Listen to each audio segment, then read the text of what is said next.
Bueno, bien, empecemos un poquito más tarde hoy, así que es probable que esta clase sea un poco más corta que lo habitual, ¿sí?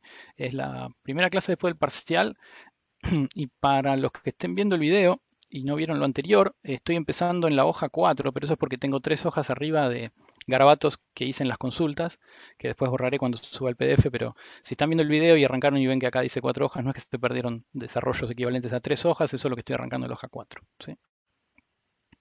Bien, entonces, nada, hoy es 19 de mayo, así queda en el... y esto es según la teórica. La idea es la siguiente, la idea es que en la segunda parte de la materia lo que vamos a hacer es construir la dinámica de fluidos básicamente viscosos. O sea, vamos a relajar esa hipótesis un poco restrictiva, o sea, bien desde el punto de vista de lo pedagógico, pero un poco restrictiva de que los fluidos solo pueden ejercer o sentir esfuerzos normales y vamos a entonces a admitir que también puedan haber esfuerzos de tipo rozamiento, tangenciales, entre dos elementos del fluido y entre un elemento de fluido y un contorno, ¿sí?, circundante. Entonces esa es la idea para hoy, es construir esa ecuación, que debería ser como la ecuación que veníamos construyendo para el movimiento de un elemento de fluido, hasta el momento en que decidimos utilizar una cierta hipótesis respecto de esos esfuerzos, ¿no? En particular esta idea de esfuerzos normales. Entonces, si volvemos para atrás, es suficiente en la carpeta, lo que van a encontrar es que el momento en que nos detuvimos, básicamente, y tomamos este desvío, tomamos la puertita por la que solo consideramos esfuerzos normales, lo último general que habíamos derivado era una expresión de este estilo. Rho por du, denme un segundo que... Ahí va. Rho por la derivada material, ¿sí?, de du a dt, igual a las fuerzas externas, ¿sí? Esperen que estoy mezclando notación, me voy a decidir por una, vamos a usar la inicial, ¿sí? Más, y acá venía, ¿sí?, la divergencia de este tensor, ¿no? De J, sigma y J, donde sigma y J, ¿sí?, quedó allá lejos y hace tiempo, porque después ya le dimos una forma a esto y se convirtió en el gradiente de presiones, ¿no? En particular en menos el gradiente de presiones, pero básicamente esto, ¿sí?, o por este símbolo, lo que denotábamos era el esfuerzo, ¿sí?, en la dirección, pongo en dir, ¿sí?, en la dirección y sobre una cara de normal J.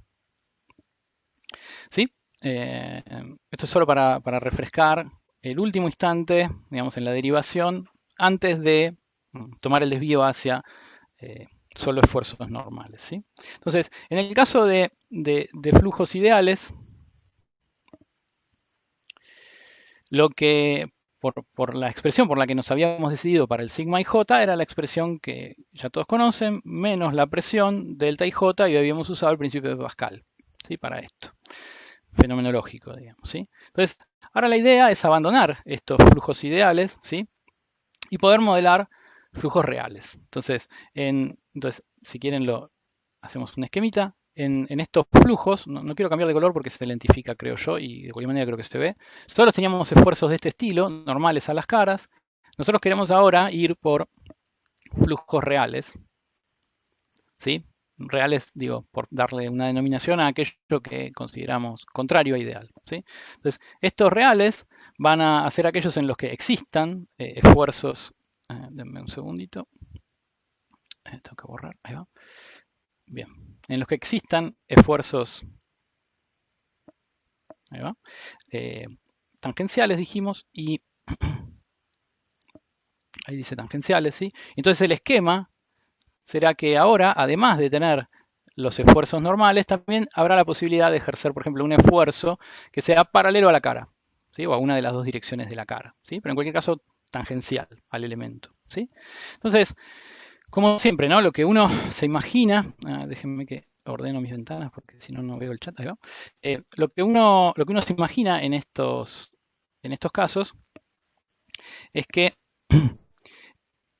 cualquiera sea la extensión que hagamos de la teoría que tenemos, debería ser eso, ¿no? Debería ser una extensión, es decir, debería subsumirse al caso anterior, ¿sí?, si apagamos el efecto de los esfuerzos tangenciales, con lo cual resulta más que razonable plantearse wow, ahí va, plantear un primer guess en donde el sigma ij que estamos buscando sea algo del estilo del sigma ij que ya tenemos, o sea, reitero que esto era una función en principio de la posición y del tiempo, ¿no? Por ejemplo, piensen en el caso de arriba, en el de ideales, la presión de la función, en principio, de la posición y del tiempo. Entonces, en particular, esperamos retener el resultado que ya teníamos, porque esto andaba, ¿sí? O sea, esto nos devolvía un montón de cosas a nivel de predicción que podemos observar en el laboratorio y otras no. Entonces, esperamos que a esto se le vaya a sumar un término adicional. Entonces, a ese término adicional que tenga en cuenta el mecanismo este nuevo de esfuerzos tangenciales, le voy a poner en un arranque de creatividad sigma ij', ¿sí? De xt. Y quizás, digo, para no cerrarme desde un inicio, y quizás esto va a ser función de algunas otras cosas, no lo sé a priori. ¿Sí? Entonces, a esta parte que está acá, la que tiene el primado, ¿sí? Es a lo que usualmente se le llama tensor de esfuerzos viscosos. Tensor de esfuerzos. Ya a nadie le sorprende que haga falta utilizar un tensor, porque básicamente lo que estoy tratando de caracterizar es un esfuerzo. En este caso, la parte de los esfuerzos corresponde a tangencial, ¿sí? A las direcciones tangenciales. Entonces, la pregunta que uno se tiene que hacer, y ahora vamos a tratar de construir con argumentos físicos razonables, ¿cómo debería ser la forma funcional de ese tensor de esfuerzos viscosos? ¿Sí? Obviamente, la forma que vamos a derivar, igual lo voy a comentar más adelante, la forma que vamos a terminar derivando es una forma físicamente plausible, pero no va a contener, la forma con la que vamos a trabajar, no va a contener a todos los fluidos viscosos posibles, porque como vamos a ver un poquito más adelante, ellos son de diversa característica, de diversos comportamientos y tienen diversos mecanismos. Entonces nosotros nos vamos a centrar en un tipo de fluido viscoso, el más sencillo, aquel que se conoce como flujo newtoniano. ¿Sí? Pero antes de adelantarme a eso y de derivar la expresión, la pregunta es qué forma debería tener el sigma ij'. ¿Sí? Entonces, un poco yo, con esto que les dije, vamos a escribirlo. Entonces, la idea es hacerlo constructivamente. Yo les podría decir, bueno, vamos a usar esta expresión para fluidos que vamos a llamar newtonianos y listo, pero la idea para mí al menos es construirlo, es hacerlo de una manera un poco más constructiva. Entonces, ¿qué forma o qué debería yo poner? ¿Qué debería estar físicamente dentro de este tensor de esfuerzos viscosos? ¿Sí? Entonces, yo les di ya un poco la respuesta breve. La respuesta breve y media vaga es que depende de lo que queramos modelar. ¿Sí? Se me ocurren muchos tipos de flujos en los cuales los esfuerzos tangenciales juegan un rol importante que uno no puede despreciar. Entonces uno podría intentar modelar, qué sé yo, el flujo del ketchup, el flujo de un plástico, el flujo de una pintura, el flujo de un esmalte, el flujo de una sustancia nada cargada, por ejemplo, ¿sí? Podría ser un plástico con memoria, que los hay. Podría haber muchas cosas. Entonces, como lo que uno va a hacer es una modelización, esencialmente eso es lo que viene a tener adentro el tensor de esfuerzos viscosos, la idea es poder separar qué requisitos son físicamente básicos para construir el tensor de esfuerzos y cuáles son específicos del tipo de situación que yo quiero modelar. ¿Sí? Entonces, nada, estoy siendo muy general por ahora, pero vamos a hacerlo más concreto. Uno puede sobre sigma y j' establecer lo que a mí me gusta llamar condiciones generales. ¿Sí? Entonces, escribo eso, condiciones generales, dice grales, ¿sí? Sobre sigma y j'. ¿Sí? Entonces, lo primero, medio que ya lo tenemos. La primera condición es que tiene que ser un tensor. Eso ya lo tenemos. ¿Sí? Tiene que ser. Del hecho de que tenga que ser un tensor, que ya lo tenemos así como un tensor, eso quiere decir que cuando yo acá ponga sigma y j' igual a lo que fuera, lo que tiene que estar de este lado tiene que ser un tensor y tiene que entonces ser expresable. Eso puede parecer trivial, pero dicho de otra forma no lo es tanto. Digo, tiene que poderse expresar como un tensor en términos de operaciones que tienen que ser covariantes, porque de vuelta, existe esta covarianza de las leyes físicas según la cual yo debería poder reescribir este tensor de fuerzos, el completo o solo el viscoso, en cualquier otro sistema de coordenadas y, por ejemplo, no debería depender de él. ¿Sí? Entonces, en principio tiene que ser un tensor. ¿Sí? En segundo lugar, en condiciones generales que no dependen del fluido o del flujo que yo voy a estar modelando, son que tiene que ser causal, ¿no? O sea, tiene que respetar causalidad, tiene que depender a lo sumo de los instantes pasados o del instante actual, o sea, de la situación pasada, si tiene memoria, por ejemplo, o de la situación actual, pero no puede depender de instantes futuros. Entonces, pongo eso, es trivial, pero con esto podemos construir un montón de cosas, o al menos podemos darle una buena forma al tensor antes de elegir un flujo particular. Entonces, depende de tiempos anteriores o iguales al actual. ¿Sí? Respeta causalidad, eso no es ninguna novedad.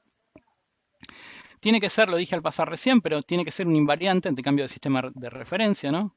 Invariante ante cambio de sistema de referencia. Es decir, que si yo lo mido en un lugar del laboratorio y después lo mido en otro, me tiene que dar esencialmente lo mismo y tiene que convertirse como se convierte los vectores de cambio de coordenadas. Y en cuarto lugar, algo por ahí no tan inmediatamente evidente, pero lo podemos relacionar con algo que sí vimos, por ejemplo, en un caso práctico. ¿Sí? Práctico me refiero a un ejercicio de la guía. ¿Sí? Y eso es que si el movimiento es rígido,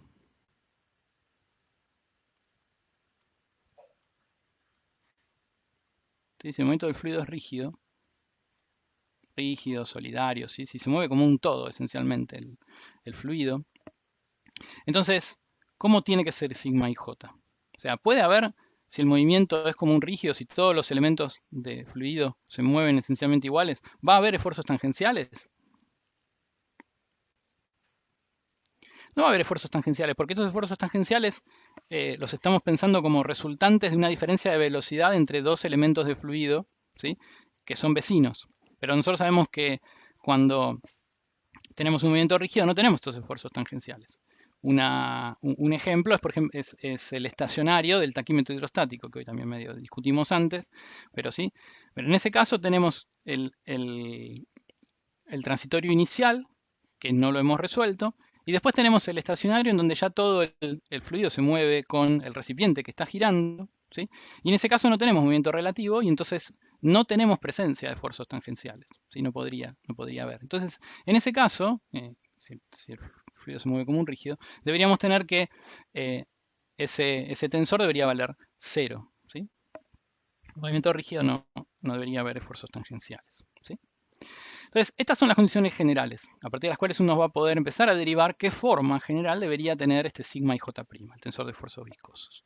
Ahora vamos a agregarle a estas condiciones generales unas condiciones que podríamos llamar razonables, ¿sí? Porque podríamos estudiar flujos con memoria, pero pedagógicamente es más razonable estudiar flujos sin memoria, entender qué hacen esos flujos sin memoria, qué dificultad nueva o qué mecanismos nuevos introduce el tensor de esfuerzos viscosos en su forma más sencilla y después avanzar hacia casos más difíciles, ¿sí? Problemas de dificultad creciente, como decimos siempre. Entonces, vamos con condiciones que son razonables.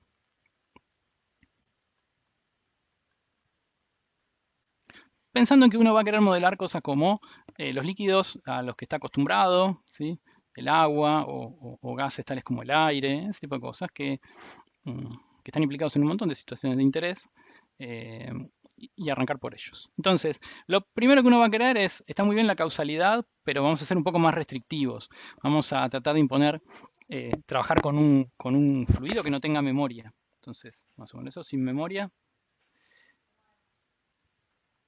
Bien, a ver si puedo ir más arriba y usar otro lugar de mi tableta. Ahí va.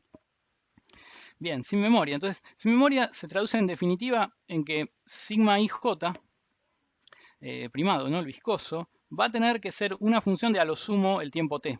O sea, de la posición, ¿sí? Del tiempo t, pero del tiempo t actual, porque todo lo anterior el fluido lo olvida, y de algunas otras más variables que todavía no determiné.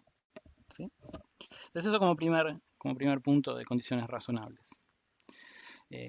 Con condiciones razonables de vuelta, insisto, son condiciones que ahora no todos los fluidos o no todos los flujos los van a respetar, ¿sí? Hay plásticos que tienen memoria, por ejemplo, ¿sí? Pero las que sí, seguro, van a tener que verse respetadas son estas cuatro que pusimos arriba, ¿sí? Condiciones que tienen una naturaleza física más fundamental. Entonces, bueno, lo segundo que uno espera para estas condiciones razonables es que el tensor sea isótropo, ¿sí? Con tensor isótropo a lo que me refiero no es que la situación física en donde él esté metido, por decirlo así. Perdón, profe. Sí, ¿Podría dar un ejemplo de un fluido que sí tenga memoria? O sea, dijiste el plástico, pero ¿en qué me cambiaría si tuviera memoria, digamos, un fluido? y seguro va a ir a parar perdón, no le puse ahí va. Seguro va a ir a parar a la expresión de sigma y j', algo que tenga en cuenta tiempos anteriores, ¿sí? Entonces, va a ser bastante más complejo en general porque vas a tener que dar cuenta de la historia previa. Entonces, el estado actual de ese tensor de esfuerzos va a depender no solo del estado actual del campo de velocidades en el fluido, sino de instantes previos, ¿sí? Claro. Y en sentido de la dinámica del problema, ¿en qué cambiaría? Y vas a tener una inercia en la manifestación de los efectos del tensor. Entonces vas a tener efectos retardados. Después, yo si quieren les cuelgo, usualmente lo hago, pero les cuelgo videos, hago un poco más de énfasis en flujos que tengan memoria, pero va a ser que tienen una dinámica bastante más compleja en general. Ok, Uno no tiene mucha experiencia diaria en flujos que tengan memoria, básicamente. perfecto. Sí. Obviamente esa memoria puede ser por un lapso corto, ¿no? Pero el sentido es que depende de algunos instantes previos, depende de lo que viene haciendo. Y eso lo complejiza bastante en el tratamiento analítico, digamos. ¿Sí? Bien, entonces decía, lo segundo que uno le podría pedir como razonable, y no tiene por qué, pero sería razonable trabajar con flujos que tuvieran esto como característica, es que si bien el problema que uno está resolviendo puede tener una dirección privilegiada, ¿sí? Porque exista la gravedad porque haya otros campos de fuerza que impongan una anisotropía. Lo que digo con que el tensor sea isótropo es que él mismo, el tensor, no puede tener direcciones privilegiadas, ¿sí? O sea, vamos a escribirlo. El tensor no deberá, hacerlo así, tener direcciones privilegiadas. Eso quiere decir que hacer un esfuerzo sobre la cara de normal X en la dirección Y o sobre la cara de dirección normal Y en el sentido de X, no debería haber una diferencia. ¿Sí? No debería haber una anisotropía en la forma del tensor. Esto es solo una condición razonable. Hay flujos y fluidos que no respetan esto, en donde el tensor de esfuerzos es anisótropo. ¿Sí? Pero nosotros vamos a trabajar exclusivamente en este caso. En este sentido, esta isotropía es similar a cuando ustedes trabajaron en F3, por ejemplo, con un cierto dieléctrico que tenía un tensor de una matriz dieléctrica, vamos a decir, y que era isótropa. Hay los que no, ¿sí? Pero es más fácil trabajar en aquellos que sí. Y de hecho uno muchas veces en F3 hasta incluso reduce la matriz a un solo valor. Pero tranquilamente podría tener en distintas direcciones cierta anisotropía. Entonces, acá vamos a pedir lo que nos facilite las cuentas y nos facilite además el aprendizaje o si quieren, la generación de una cierta intuición respecto de cuáles son los mecanismos nuevos que trae solo el hecho de considerar la forma más fácil de esfuerzos tangenciales. ¿Sí? Y después, lo otro es que le vamos a pedir es que dependa solo localmente del espacio. O sea que si este sigma i j' depende del espacio, dependa del punto donde yo estoy mirando y no de un entorno o no de una región grande, extensa, en torno de ese punto. ¿Sí? O sea, le vamos a pedir esencialmente localidad, cosa que podría no tener. ¿Sí? Y de hecho hay flujos, fluidos, que no respetan esto. Entonces voy a poner eso, que dependa localmente del espacio. Eso quiere decir que, por ejemplo, si yo considero mi sigma ij', ¿sí? Y pienso que puede llegar a depender de, por ejemplo, el campo de velocidades, ¿sí? Entonces, si eso pasa, tiene que depender solo de la cercanía del punto en donde yo estoy. Es decir, que si admito que depende de, por ejemplo, de la derivada espacial del campo de velocidades, de alguna componente, la componente k'ésima, por ejemplo, del campo de velocidades, ¿sí? Y en principio podría yo admitir que depende de una derivada de orden superior, espacial, y voy a poner solo por completitud la de orden, vamos, no hagamos la de orden 3, hagamos la de orden arbitrario. Le puse una L acá para conservar la misma notación y le puse un N como supraíndice. Esto es un N, ahí va. Lo que digo es que si admito que en principio el tensor de esfuerzos viscosos pueda depender de las derivadas de lo que le está pasando al campo de velocidades, me voy a quedar con la derivada a orden más bajo porque voy a pensar que depende localmente del espacio. Entonces estos términos, los otros que puse, las otras dependencias, las voy a tirar. Es una hipótesis, ¿sí? Que me va a permitir modelar ciertos flujos. No quiere decir esto que todos los flujos sean modelables por esta noción. Al contrario, estoy en alguna manera simplificando mis hipótesis para quedarme con un rango de aplicación más chiquito que lo general, pero construyendo algo que pueda intuir, básicamente, ¿sí? Bien, lo dije medio al pasar, pero en el caso del segundo requisito, este de que sea isótropo, ¿no? La idea de que no puede tener direcciones privilegiadas quiere decir que, en principio, lo voy a poder escribir como los tensores invariantes que ya conozco. O sea, voy a poder escribir este tensor como algo que va a involucrar a tensores que también son isótropos, como ustedes ya saben que es la delta de Kronecker o el tensor de Levi-Civita. ¿Sí? Voy a poder escribirlo en términos de esas cosas que ustedes por suerte ya conocen. Entonces, recapitulemos, digamos. La idea sería que tenemos un tensor, acá intenta decir entonces. Entonces, todo lo que escribimos hasta ahora lo podemos resumir en esto que iba a escribir ahora. Yo puedo pensar que este sigma ij, ¿sí? Lo puedo pensar como una funcional, ¿sí? Esto es una función, pero depende de otras funciones. Entonces lo pienso como alguna otra funcional de IJ, ¿sí? Y que hasta ahora vimos que puede depender de la posición, del tiempo, siempre y cuando sea el tiempo instantáneo y la posición instantánea. En principio, y ahora lo vamos a discutir, podría depender de U. Podría depender de gradiente de U, esto es lo que asumimos por retener este término y tirar los términos anteriores, pero entonces escribámoslo también. Entonces voy a escribir de manera muy general gradiente enésimo, y esto quiere decir la derivada enésima espacial, ¿sí? Del campo de velocidades. Entonces en general deberá ser algo de este estilo. Joaquín pregunta si aplica a la velocidad o cualquier magnitud que dependa del espacio. Uno espera que dependa exclusivamente del campo de velocidades, ¿no? Porque son los esfuerzos. Entonces sí.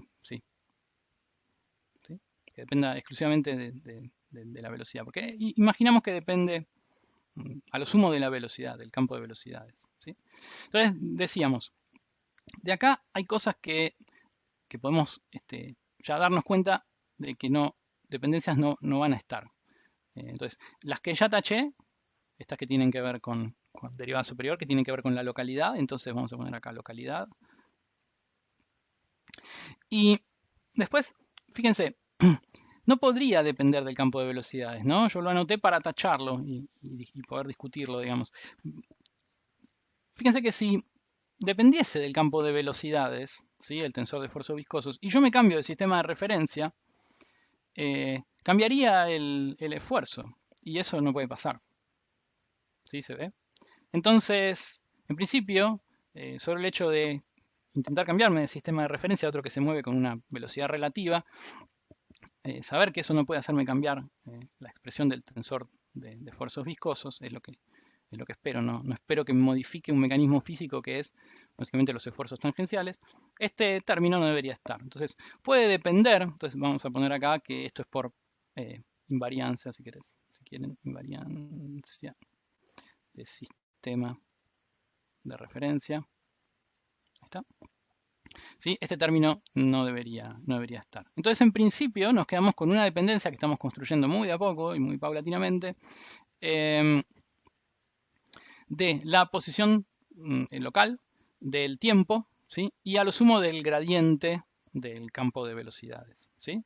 Entonces, nosotros sabíamos que del gradiente del campo de velocidades, ¿no? Este gradiente del campo de velocidades lo puedo escribir de forma por ahí más amena y de manera indicial, como, qué sé yo, dj u sub k, ¿sí? Por elegir dos índices. No vinculados con los que están acá en principio, le pongo dos índices cualquiera. Solo para evocar en la memoria de ustedes que nosotros sabemos que este tensor, ¿sí? Se puede escribir como la suma de dos partes o de dos tensores, uno simétrico y uno antisimétrico, ¿sí? Perdón, profe. Sí, sí. ¿Por qué la imperancia del sistema de referencia hace que no puedas tener U, pero sí puedas tener el gradiente de U? Y porque vos esperás que los esfuerzos ¿Cuál es la diferencia? tangenciales dependan de si hay un gradiente de velocidad, ¿no? O sea, si hay un gradiente de velocidad quiere decir que entre un elemento y otro que son contiguos, hay en esa dirección del espacio donde hay gradiente, tienen dos velocidades distintas. Entonces, si tienen dos velocidades distintas, deberían estar pudiendo ejercer mutuamente un esfuerzo tangencial, ¿no? Una especie de rozamiento, ¿sí? Pero no podrían depender del valor del campo en el lugar, pero sí de su dependencia espacial. ¿Sí se ve? Entonces, fíjate que tirar el campo de velocidades, pero retener el gradiente o incluso cualquier derivada superior, ¿sí? Espacial, está bien, te cumple esas dos condiciones. Si vos te cambiás de sistema de referencia, la dinámica la seguís teniendo. Este razonamiento de que si tenés gradientes tenés que tener esfuerzos tangenciales y no se puede apagar los efectos del tensor de esfuerzos tangenciales, eso lo seguís reteniendo.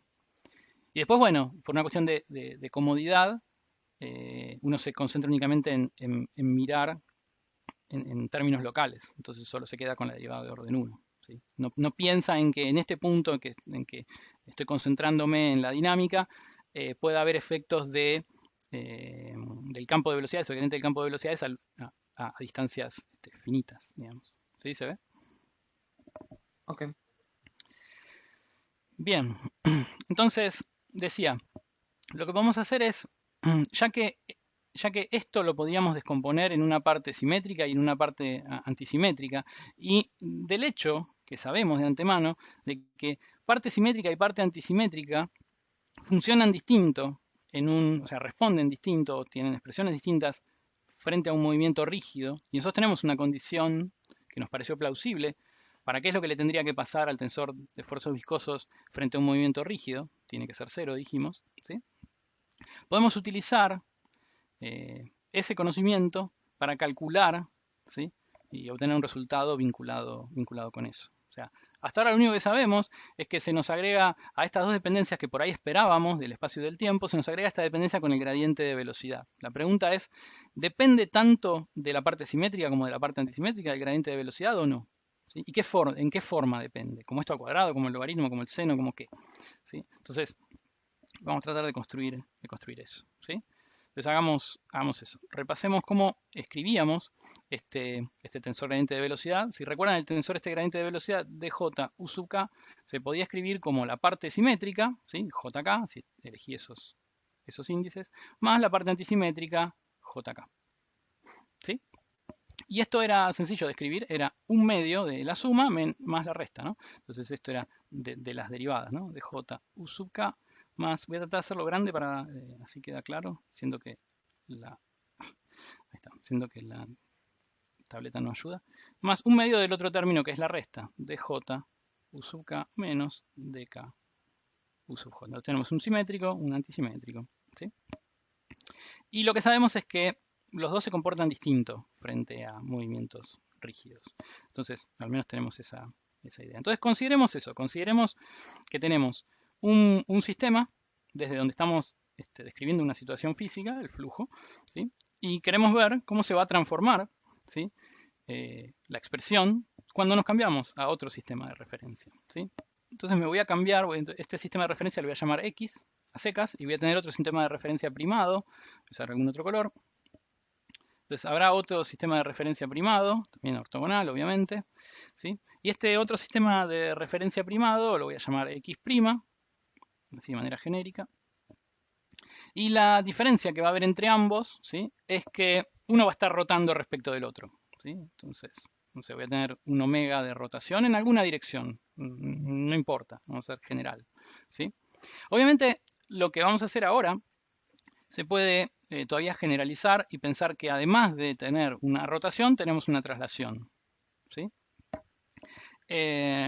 Nada, si ustedes quieren háganlo, va a dar los mismos resultados que nos está dando ahora, o que nos va a dar ahora, y si quieren un poquito más adelante puedo comentar sobre cuál sería la diferencia, pero a nivel de física no va a haber, a lo sumo alguna diferencia matemática, no más que eso, ¿sí?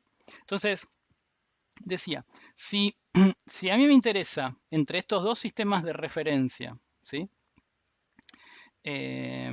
Cambiar básicamente la expresión del campo de velocidades, la descripción de uno a otro, la expresión es fácil, ¿no? O sea, yo tengo el campo de velocidades en el sistema primado, en el sistema este que está rotando, como dependiente de estas variables espaciales y del tiempo, ¿sí?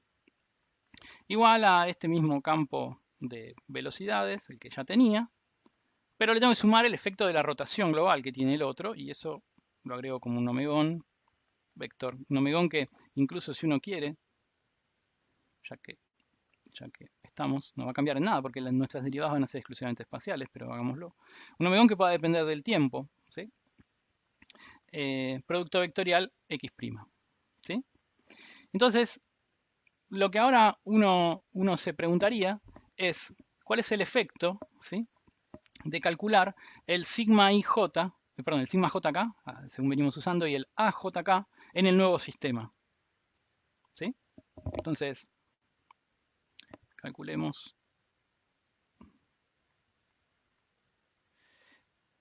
arranquemos por uno de los dos, el SJK primado, ¿sí? Versus el SJK que ya tenemos, o sea, en el sistema no primado, ¿sí? Entonces, para eso, nada, conviene utilizar notación indicial, entonces conviene reexpresar la conversión que tenemos acá de campo de velocidades en el sistema primado a indicial también, entonces esta expresión es fácil de escribir, se escribe como, no sé, la componente iésima en el primado es igual a UI, ¿sí? Menos, no sé, uso el epsilon para el producto vectorial y entonces tendría que ser I y me tengo que inventar dos índices, qué sé yo, R y S, creo que no es ambiguo, sino si se confunde me dicen, y un X', ¿sí?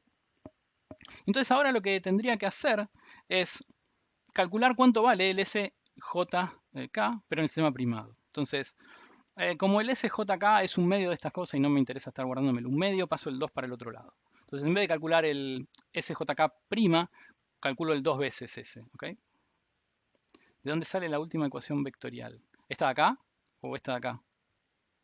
Bueno, son la misma, pero por ahí hay algún problema con la notación, eso digo.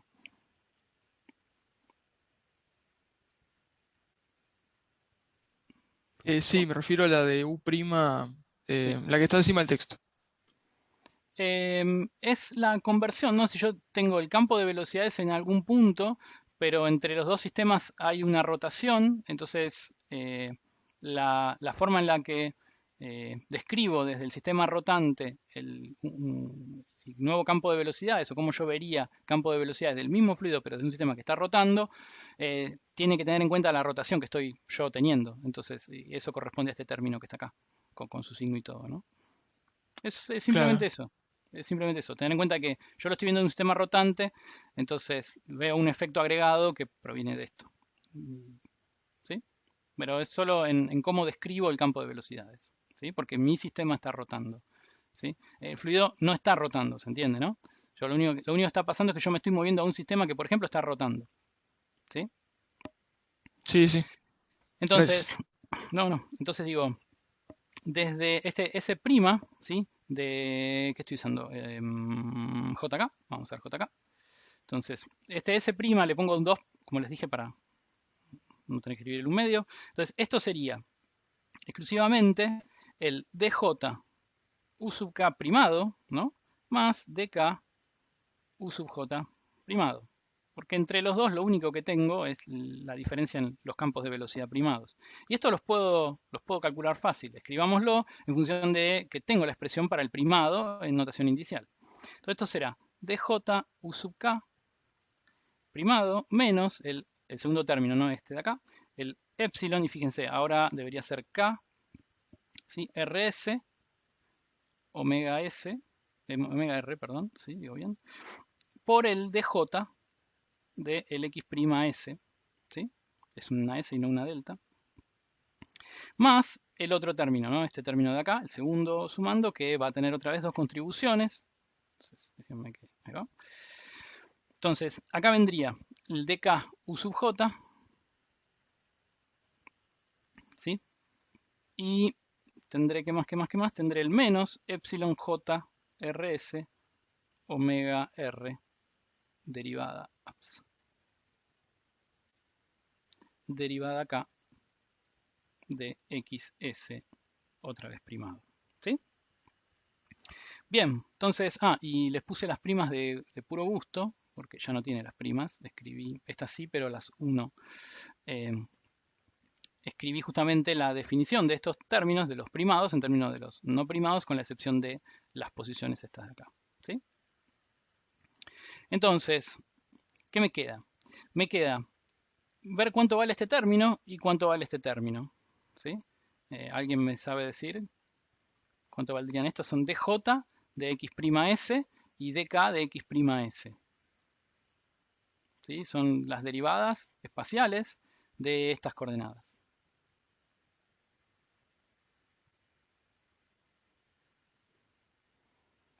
¿Y el de Kronecker?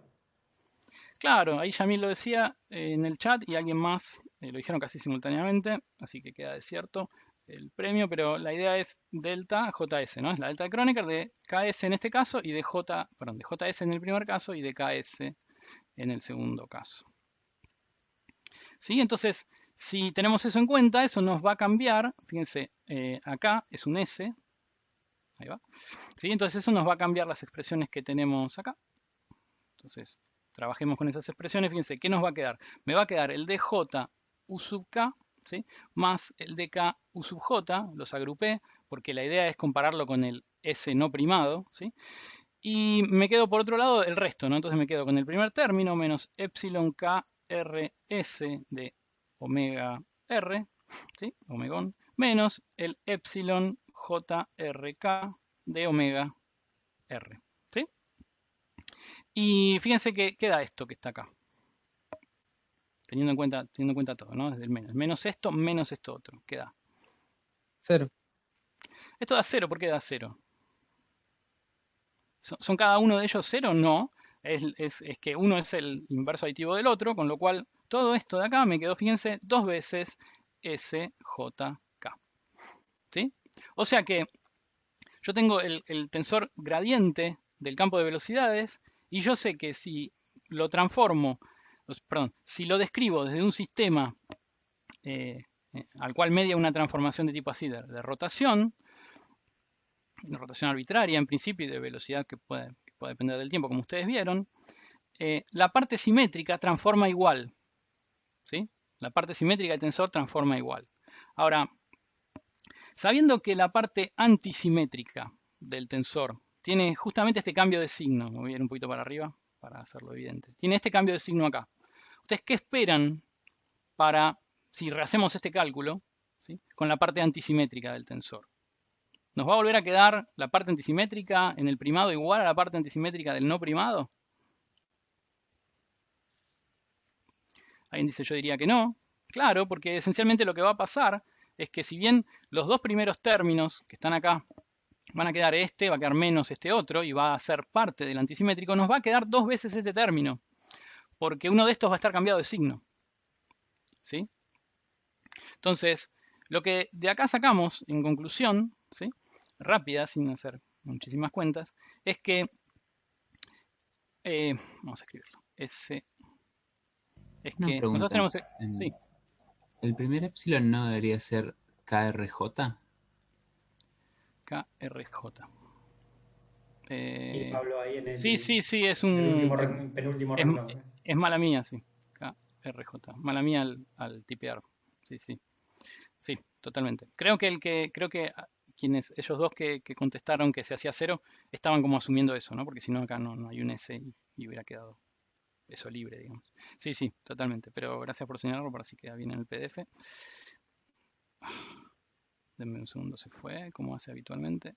Bueno, entonces decíamos, lo que vimos es que, ahí va, lo que vimos es que del gradiente de velocidades, término del cual estamos asumiendo que depende, ¿sí? El tensor de esfuerzos viscosos, tenemos dos partes, tenemos SIJ y tenemos AIJ, hasta acá ninguna novedad.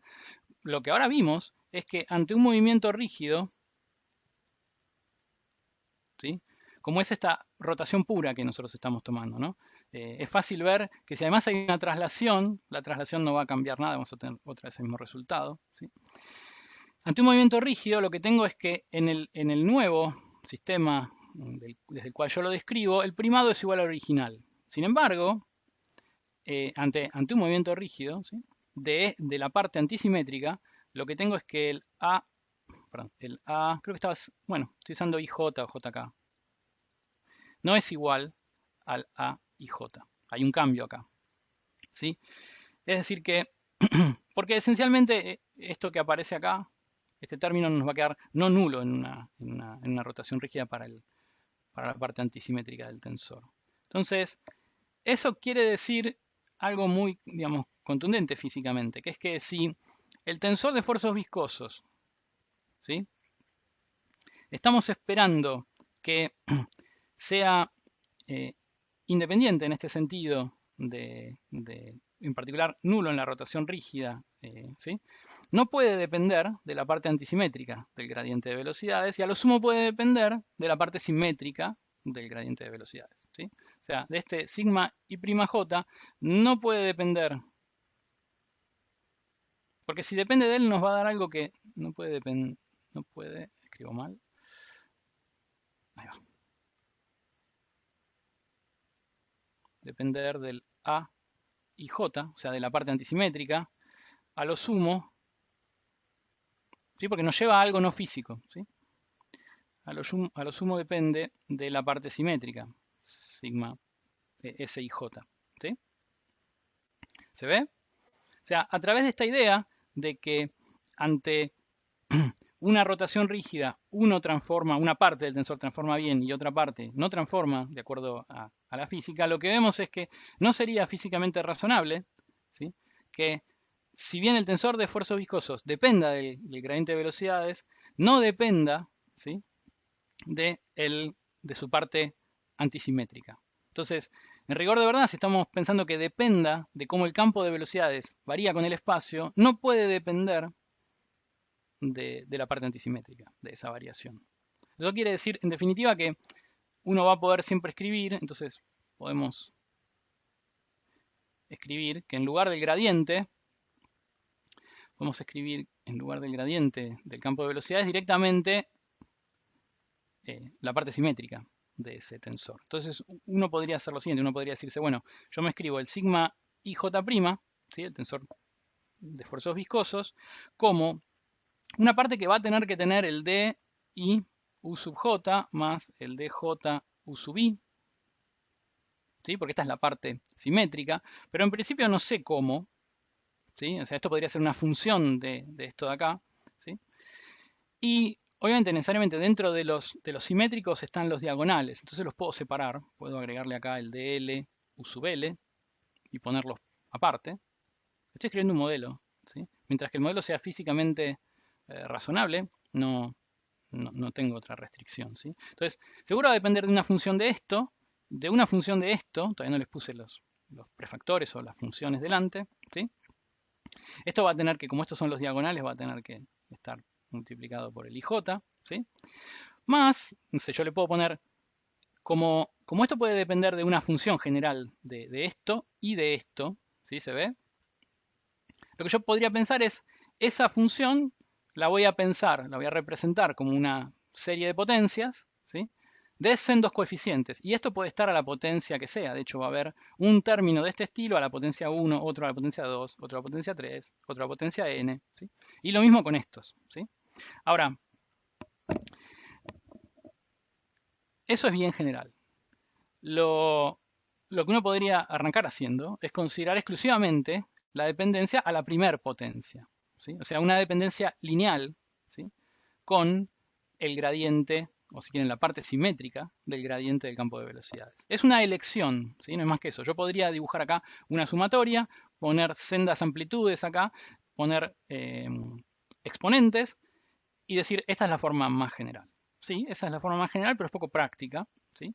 Entonces, implícita en esa forma más general, lo que uno se dice es, esto debería poder depender, ¿sí? Razonablemente de los primeros términos y ser los demás términos correcciones de orden superior a los términos de orden más bajo. Entonces, hagamos eso. Digamos, salteemos la parte donde uno escribe esto como la sumatoria de un montón de términos de potencias arbitrarias y quedémonos únicamente con el término lineal. Entonces nos va a quedar un término multiplicado por alfa por esto y un beta por esto, donde descomponerlo así es solo una comodidad, ¿sí?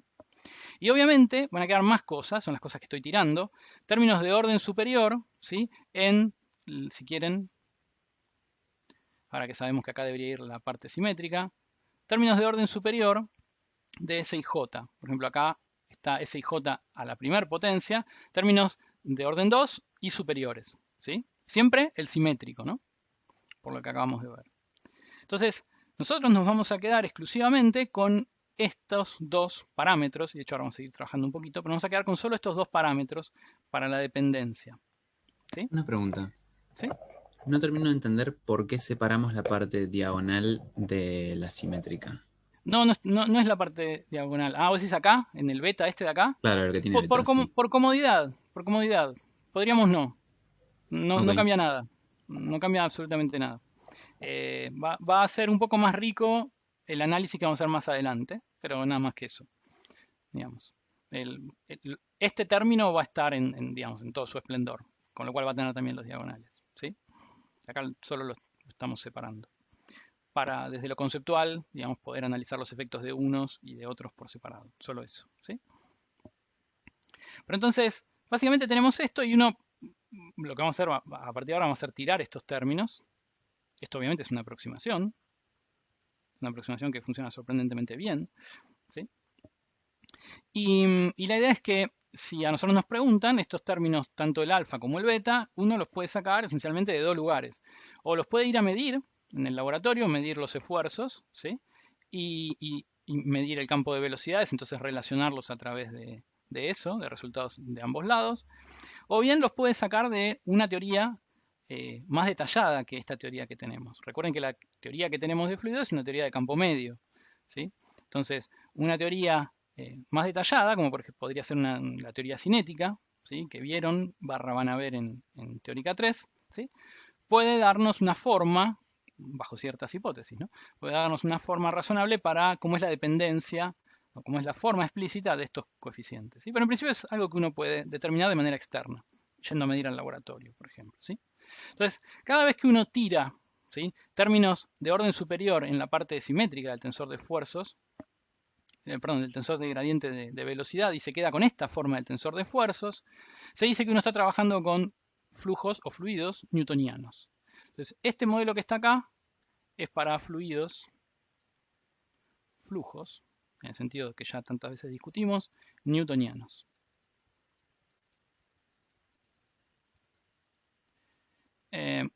No es que Newton haya hecho esta derivación, sino que el tipo de modelado que él hizo para los fluidos de su experiencia cotidiana, con los escasos elementos que tenía en aquel momento, digo, tanto experimentales como de cálculo, ¿no? Describía justamente este tipo de fluidos, aquellos en los que la dependencia con la parte simétrica del gradiente de velocidades es lineal, ¿sí? O sea, en otros términos, digamos, si yo impongo vamos a hacerlo así. Vamos a hacer este experimento pensado, ¿sí? Después vamos a volver a esta idea. Es bastante útil esta idea para la parte de viscosos. Imagínense que tengo fluido acá adentro, acá, ¿no? Ahí hay fluido, está quieto inicialmente, y lo que hago es la tapa de arriba la muevo de a poco, ¿sí? Entonces, al moverla de a poco, como el fluido que estoy considerando tiene cierta capacidad de transmitir esfuerzos tangenciales, bueno, un elemento de fluido que está acá se ve en contacto con la placa, se ve arrastrado por la placa y a su vez arrastra a otro que está debajo y esto arrastra a otro más y esto arrastra a otro más. Entonces, puedo llegar a ver que al cabo de un tiempo, si por ejemplo marqué mi fluido, una línea que yo originalmente hubiera marcado acá, porque no sé, esto es una vista superior, ¿sí? Pongamos, de un tanque abierto, y yo deposito trazadores sobre la superficie libre del fluido, ¿sí? Si yo empiezo a tirar de la placa, van a ver que después de un rato, los elementos que están más cerca de la placa van a haber avanzado más y los otros van a haber avanzado menos. Tipo, habrá estado acá en un inicio, pero más tarde estarán por acá, ¿sí? Entonces, habrá un cierto gradiente de velocidad porque esta formación que dibujé acá implica que el campo de velocidades es muy chiquito acá porque esta placa no se está moviendo, pero considerablemente más grande acá, ¿sí? Porque la placa se está moviendo y el esfuerzo, el hecho de tener el mecanismo de esfuerzo hace que haya un cierto arrastre de los elementos de fluido por la placa, ¿sí? Entonces, los flujos newtonianos lo que nos están diciendo es que si yo tengo un gradiente cualquiera, por ejemplo, en este caso yo tengo para el campo de velocidades, que vamos a ponerle nombre, así lo podemos nombrar, a esto le llamamos X y a esto le llamamos Y. Matías se adelanta y pregunta, ¿el que está abajo de todo no estaría quieto? Sí, está quieto el de abajo de todo.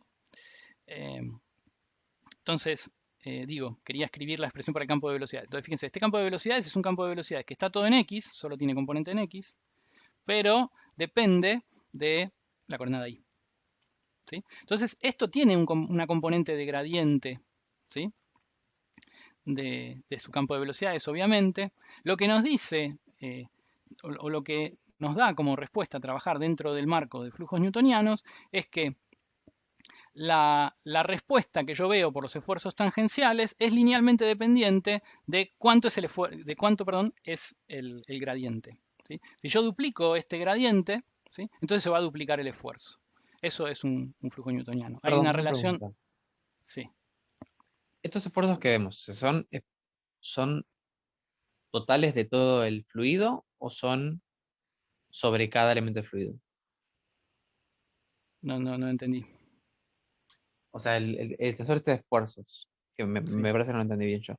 Sí. El tensor este de esfuerzos, si yo mal entiendo, es aplicado sobre un elemento de fluido.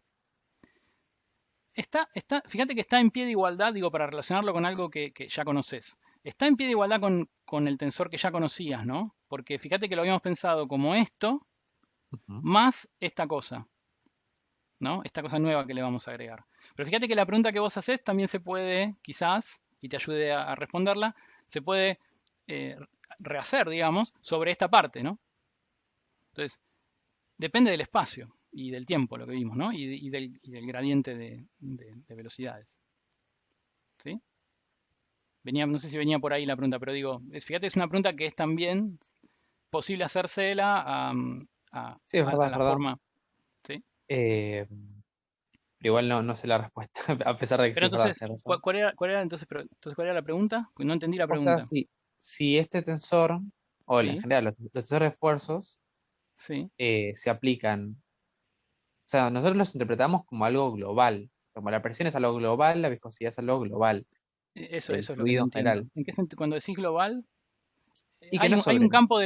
hay un campo de presiones, ¿no? O sea, hay un campo de presiones que depende de X y de T Ah, eso es verdad. hasta ahora, ¿no? Entonces, estos también Eso es son de verdad. X y de T, Claro. ¿sí? Por eso te Ah, decía, es verdad. no entendí muy bien la pregunta, pero sospeché que se podía recastear también para esto, digamos. Sí, sí, sí. ¿Sí? Claro, no, está bien, está bien. Claro. Entonces, el tensor va sobre el elemento fluido en un Claro, punto particular. es un campo Perfecto, así que sí, es un campo tensorial. perfecto. Entonces digo, decía, era esto, ¿no? Un poco, ponerle un marco un poco más concreto a que era un fluido newtoniano. Es aquel en el que si yo duplico el gradiente, duplico el esfuerzo, o viceversa. Si yo aplico un esfuerzo dado y después duplico ese esfuerzo, me voy a encontrar con un gradiente en el campo de velocidades dos veces el primero. ¿Sí? ¿Se ve? Una relación lineal entre la deformación del campo de velocidades, que es en definitiva lo que mide este tensor, ¿sí? Ya lo habíamos hablado esto cuando vimos la notebook, allá lejos y hace tiempo, con el esfuerzo. ¿Sí? Entonces, esos son esencialmente estos flujos, estos fluidos newtonianos, ¿sí? Entonces, ya transcurrió 1 hora y vamos a poder ir hasta las 8. Quizás podamos hacer una pausa acá, porque lo que nos queda hacer de ahora en más es tratar de poner esta expresión un poquito más linda e incorporarla a nuestra ecuación dinámica original. Pero hoy, digamos, este momento es un buen momento para hacer un corte, siendo que son justo las 7. Hay que respetar las simetrías aristotélicas. Y bien. Bueno, cuando quieran, si quieren, arrancamos. Bien, bárbaro. Ya están grabando. Entonces, decía, volvemos. La idea era ahora encontrar una manera de reescribir esto que nos fuese útil y después introducir esta forma, ¿sí? Aproximada a la que llegamos. Cruzamos los dedos de que tenga un dominio de aplicación grande, pero nuestra experiencia diaria nos dice que hay muchos flujos que tienen un tensor de esfuerzos que sea isótropo, ¿sí? Que dependa de, no, digamos que no tenga memoria, que dependa del instante actual, con lo cual tenemos una buena indicación de que va a ser útil en un buen número de casos. Entonces la idea es reescribirlo y ponerlo en la ecuación dinámica. Entonces, fue bueno que no nos hayamos encariñado mucho con el alfa y el beta porque los voy a reescribir. Los voy a escribir de otra manera, básicamente. Y fíjense, la idea es hacer esta distinción, pero hacerla un poquito más intuitiva. Entonces, voy a primero escribir y después probamos que se puede llevar una forma a la otra, ¿sí? Entonces, en lugar de alfa y beta, voy a introducir otros 2 coeficientes y les voy a llamar mu y mu prima. Entonces, va a haber un primer coeficiente mu, ¿sí? Y ese mu va a ser factor común de el di u sub j más el dj u sub i, hasta acá ninguna novedad, pero no es estrictamente el alfa porque a este le voy a agregar cosas. En particular le voy a estar restando 2/3, ¿sí? Del dl ul delta y j. Esto sí es arbitrario, es una reexpresión, es solo eso. Pero estamos buscando que la reexpresión sea un poco más intuitiva que lo que tenemos hasta ahora, ¿sí? Entonces ahora vemos cómo es que lo que estoy escribiendo es igual a lo de arriba y por qué es más intuitivo, ¿sí? Entonces, nada, la primera tenía 2 coeficientes, no es sorpresa que la segunda también tenga que usar 2 coeficientes. Le voy a llamar mu prima y acá le voy a poner dl u sub l delta y j. Es otra forma en la que puedo escribir esta misma expresión, porque en definitiva, fíjense, lo único que necesito para describir estos flujos newtonianos es establecer una dependencia lineal entre la deformación del campo de velocidades, su parte simétrica, y los esfuerzos tangenciales. Así que escribirlo así o escribirlo así. Es lo mismo, pero veamos que efectivamente es lo mismo, ¿sí? Entonces, hagamos esta cuenta. Fíjense, esto que está acá, ¿sí? Pero que se lea, es, vamos a hacerlo, lo reescribo, es 2/3 de dl ul delta y j. ¿Y a qué es igual esto? Si me empeño en hacer la cuenta. Si yo tomo, por ejemplo, I igual a j, hagámoslo así. Si I es igual a j, ¿a qué es igual este término de acá? ¿Alguien lo ve? Si es igual a j, tengo 3 veces este dl-ul de delta y j. ¿Sí? Eso es lo que me da el delta I, el 3. Así que esto pasará a ser un 3, ¿sí? Y tendré 3 veces por 2/3, que es lo que tengo acá, ¿sí? El dl-ul. ¿Pero qué es el dl-ul? Pensado como... Ahora, digamos, si quieren escribirlo en componentes, usando la convención de Einstein. Usando la convención de Einstein, esto será el dx u x más dy u y más dz u z. O sea, no es otra cosa que 2 veces la traza del tensor gradiente de u. ¿Sí? ¿Se ve? Entonces, eso es lo que representa este término de acá. Permítanme señalar con otro color. Esto de acá. ¿Sí? Todo esto... no lo tomó. Ahí va. Todo esto que me queda acá. ¿Sí? Fíjense, si I es igual a J, igual el caso que consideré acá, ¿no? ¿Qué me queda de todo este término?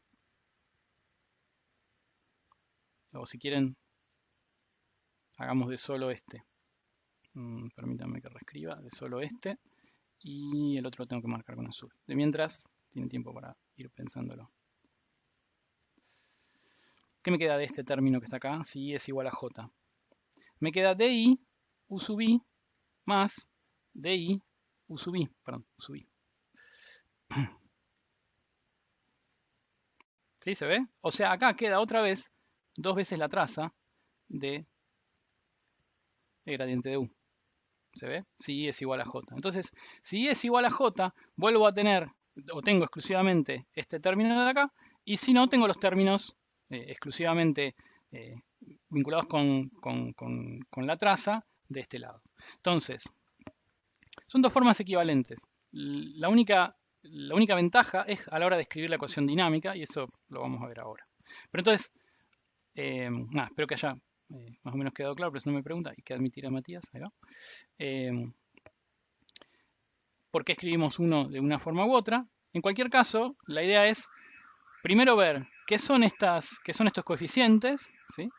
Que estos sí en particular se miden, tienen nombre, y sobre todo qué dimensiones tienen, porque estamos introduciendo una característica nueva del fluido a través de este alfa y beta o a través del mu y del mu prima, ¿sí? Y estaría bueno ver qué son. En general, y esto lo van a encontrar en los libros, el mu y el mu prima llevan el nombre de viscosidad, ¿sí? Entonces, vamos a definir. Ahí dice definimos. Entonces, básicamente, el mu, este que aparece acá, es lo que llamamos la primera viscosidad, ¿sí? Y el mu prima, y es una característica del fluido, y el mu prima es lo que llamamos segunda viscosidad, ¿sí? Los nombres están quizás pobremente elegidos, pero son los nombres que van a encontrarse en la literatura, ¿sí? Y pensemos en cuáles son las unidades o si quieren las dimensiones de uno y otro, ¿sí? Entonces, voy a introducir una notación que vamos a usar a partir de hoy, vamos a usar fuertemente a partir de la clase que viene. El corchete con una sola cantidad entre corchete abierto y corchete cerrado, y esto es lo que uno entiende por dimensión de.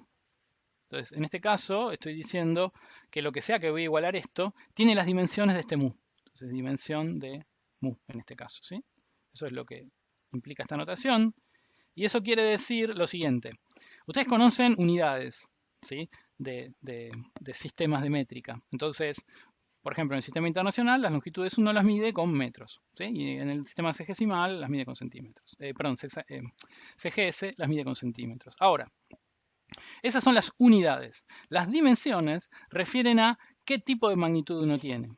Entonces, decimos de las cantidades que se especifican en metros o centímetros o nanómetros, que tienen dimensión de longitud, esencialmente. Entonces, ¿qué dimensión, ¿sí? Y eso es lo que se señala el corchete, qué dimensión tiene mu? ¿Sí? Bueno, si esta expresión es físicamente correcta, yo podría tomar el sigma y dividirlo por esta cantidad de acá, y las dimensiones de mu tienen que ser consistentes con las dimensiones del cociente entre el sigma y el de u. ¿Sí? ¿Se ve? Entonces podría hacer eso. Lo que sea que sean las dimensiones van a tener que ser las dimensiones del sigma y j dividido las dimensiones del di u sub j. ¿Sí? ¿Se ve? No hace falta ponerlos todos porque estoy hablando de las dimensiones. Entonces, las dimensiones del sigma y j, ¿qué van a ser? Sigma y j estamos pensando que es un esfuerzo, o sea que es una fuerza por unidad de área. Perdón, una pregunta. Sí. Para hacer esa definición, vos estás asumiendo que la viscosidad 2 vale 0. No, porque son sumandos, ¿no? Son sumandos. Pero ¿y cómo pasarías Mira, hagámoslo así. M por A es igual a una fuerza 1 más una fuerza 2. Y yo lo que estoy diciendo ahora es que es agarrando solo una parte, y fíjate que tiene valor de verdad 1, ¿no? Porque si yo me digo ahora, ¿qué dimensiones tiene la aceleración? ¿Sí? Bueno, si yo me digo que tiene las dimensiones de una fuerza cualquiera, la 1 o la 2, poco importa, ¿sí? Dividido la masa, eso va a estar bien, ¿no? Ah, ok. Está bien. ¿No? Está bien, verdad. Sí, sí. Tiene que tener las mismas dimensiones. Bien, entonces, Si no, no podría estar sumándolas, digamos, físicamente. Entonces digo, el tensor de esfuerzos viscosos tendrá, como es un tensor de esfuerzos, dimensiones de fuerza sobre área, ¿sí? Y este de acá es un gradiente de velocidades, con lo cual debe tener dimensiones de una velocidad dividido en una longitud, ¿no? O sea que si elaboro esto y lo pienso en términos de las dimensiones básicas, ¿no? ¿De qué tiene dimensiones la fuerza? Bueno, la fuerza tiene unidades de kilogramo por metro sobre segundo cuadrado, pero tiene dimensiones de masa, ¿sí? Longitud, tiempo a la menos 2. ¿Se ve? Y eso está dividido por un área, y las áreas tienen dimensiones de longitud al cuadrado. ¿Sí? Y finalmente, acá tengo la velocidad dividido L, con lo cual es realmente una longitud dividido un tiempo, eso es U, y todo esto dividido por otra longitud, esta que está acá. ¿Sí? Estoy analizando qué dimensiones debería tener esto. Después me fijo en qué sistema de unidades lo mido, poco importa, pero es importante saber si algo tiene dimensiones de masa o de masa por unidad de volumen. ¿Sí?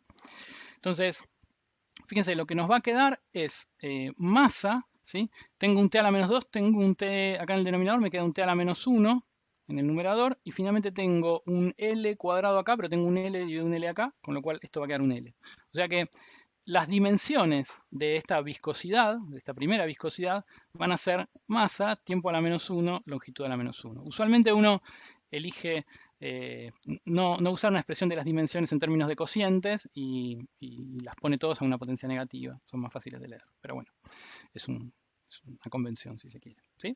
Así que, de acuerdo al sistema en el que yo las mida, ¿sí? voy a darle entonces unidades. En particular, mu. Y a los efectos de esto que acabamos de obtener también vale para mu', ¿no? Por las razones que dijimos antes. Tanto mu como mu', ¿sí? Medidas en el sistema internacional, ¿sí? Tienen unidades ahora, de, bueno, lo que sea que en ese mismo sistema medimos la masa, el tiempo y la longitud. Entonces esto va a ser kilogramo, ¿sí? Por ejemplo en SI. Kilogramo por, tenemos metro como la unidad por segundo. ¿Sí? O sea, esta es una viscosidad, en ambos casos, mu y mu', que tiene unidades de masa. ¿Sí? Y por eso usualmente se la llama viscosidad dinámica, a diferencia de otra que todavía no vimos y que vamos a ver en un segundito, y se va a llamar cinemática. Entonces, esta es la viscosidad dinámica. Y se llama dinámica porque tiene unidades de masa. ¿Sí?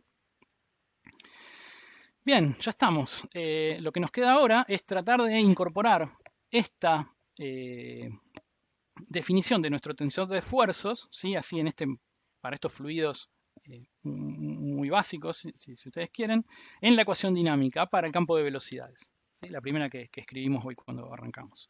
Entonces empecemos por eso. Entonces, en la ecuación dinámica. Acá dice para el campo de velocidades que teníamos.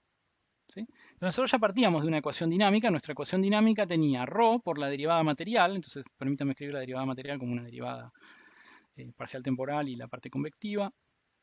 Uj dj u sub i. ¿Sí? Igual a las fuerzas, insisto, son las externas. ¿Sí? Y acá tendríamos entonces un primer término. Acá debería venir más la divergencia del sigma, ¿no? Recuerdan que el sigma y j, ahora lo estamos pensando como el menos p. Esto no es nada nuevo, es lo que ya teníamos, pero ahora se agregó el sigma y j'.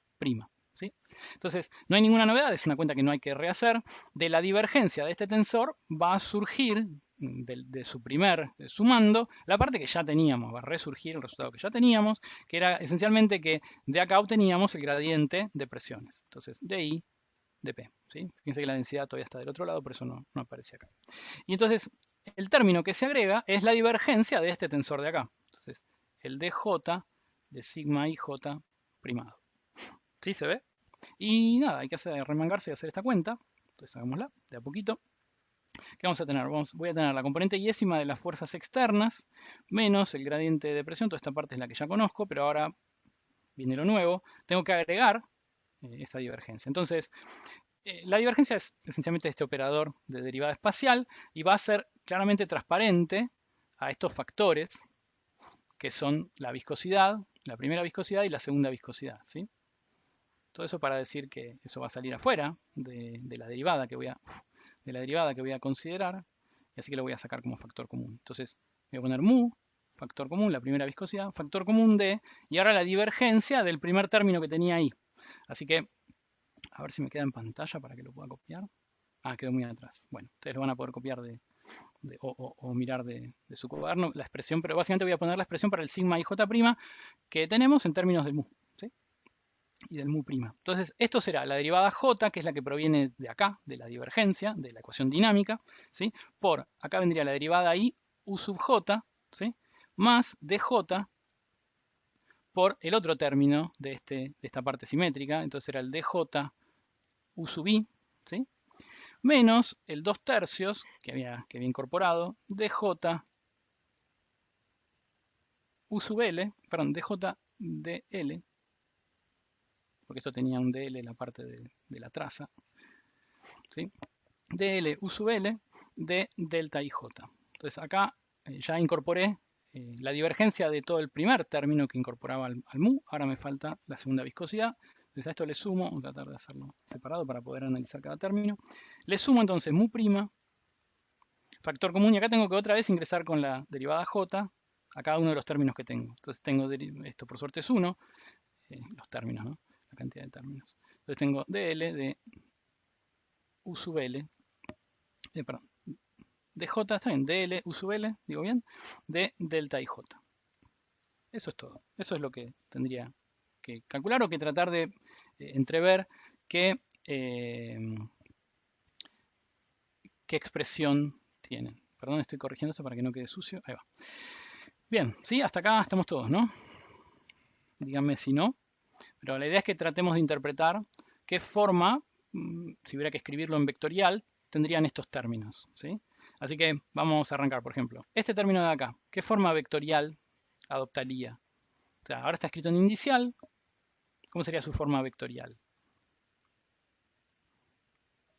Fíjense, esto es la derivada en una dirección y después la derivada en la otra, ¿sí? De algún campo. Ahora, este campo es un campo que tiene interés físico, entonces, que por ejemplo voy a poder ir a medir al laboratorio. Entonces, espero que este campo sea suave, con lo cual, que sus derivadas, ¿sí? Espaciales en dos coordenadas distintas puedan conmutar, ¿sí? O sea, que sea lo mismo calcular la dj di de uj que la di dj de uj.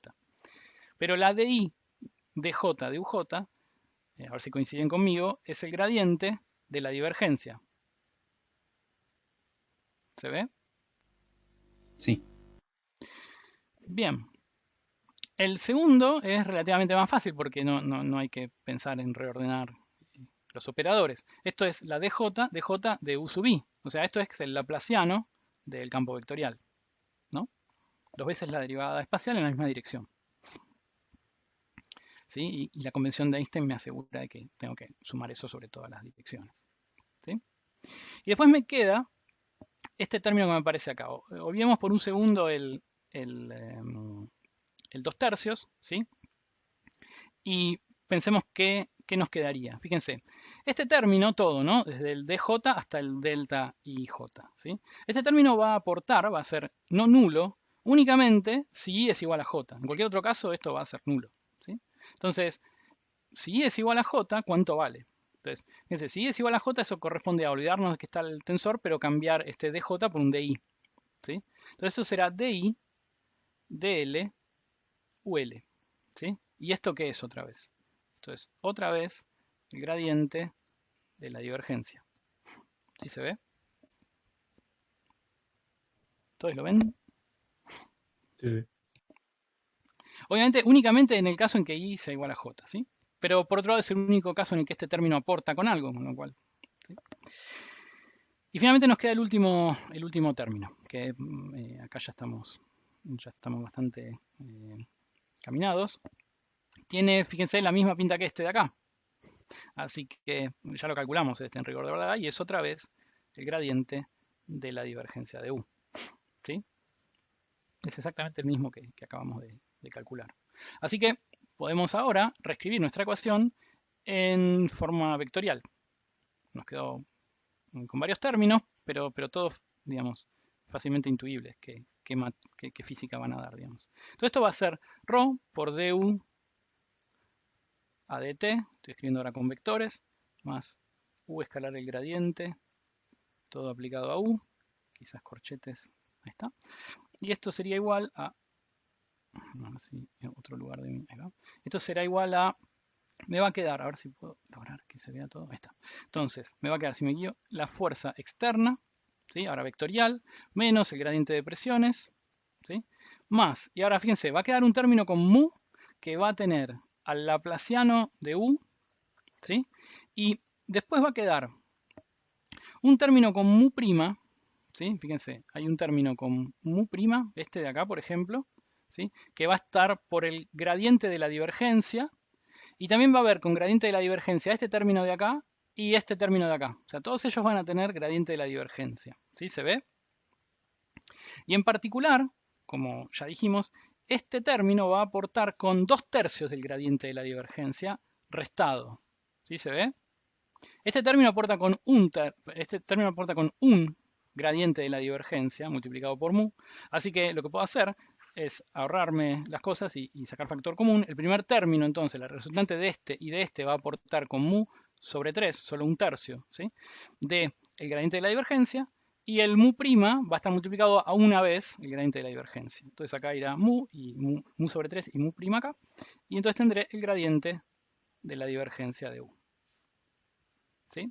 Y entonces acá se puede empezar a entrever la ventaja de haber separado mu y mu prima. ¿Sí? Pero en cualquier caso, aunque todavía no se ve, ahora lo vamos a comentar, esto que nos quedó acá es lo que se conoce como la ecuación de Navier-Stokes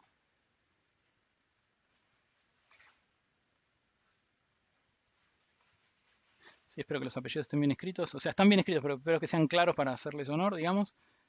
Navier-Stokes, ¿sí? General. O sea, acá no estamos haciendo ninguna hipótesis sobre el flujo en sí mismo. Por ejemplo, no dijimos que fuese incompresible o no. ¿Sí? Cosa que ya vemos que va a simplificar las cosas. Si el flujo fuese incompresible, todo este término se va y todo este último sumando no aparece. Y nos aparece, de hecho, desaparece la segunda viscosidad y solo nos queda la primera viscosidad. ¿Sí? Esa es una de las ventajas de reescribirlo de esta forma. Entonces, enunciémoslo ya que lo dije, ¿sí? Ya que lo spoileé en un sentido. Para flujos incompresibles,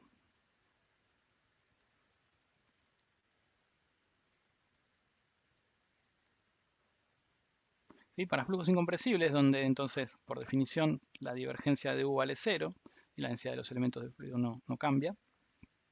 Entonces lo que tenemos es ρ de U a dt igual a las fuerzas externas. Perdón, me entusiasmé porque anda bien ahora de repente. Menos el gradiente de presión más mu, la viscosidad, primera viscosidad, laplaciano del campo de velocidades. ¿Sí se ve? Y entonces esto es lo que entonces, con mucha originalidad, se conoce como ecuación de Navier-Stokes para flujos incompresibles. Y que solo, ¿sí? Y que solo depende entonces de esta primera viscosidad, ¿sí? Dejándonos como entrever que hay como en este mecanismo de rozamiento entre los elementos de fluido, que hay como dos formas de caracterizarlo.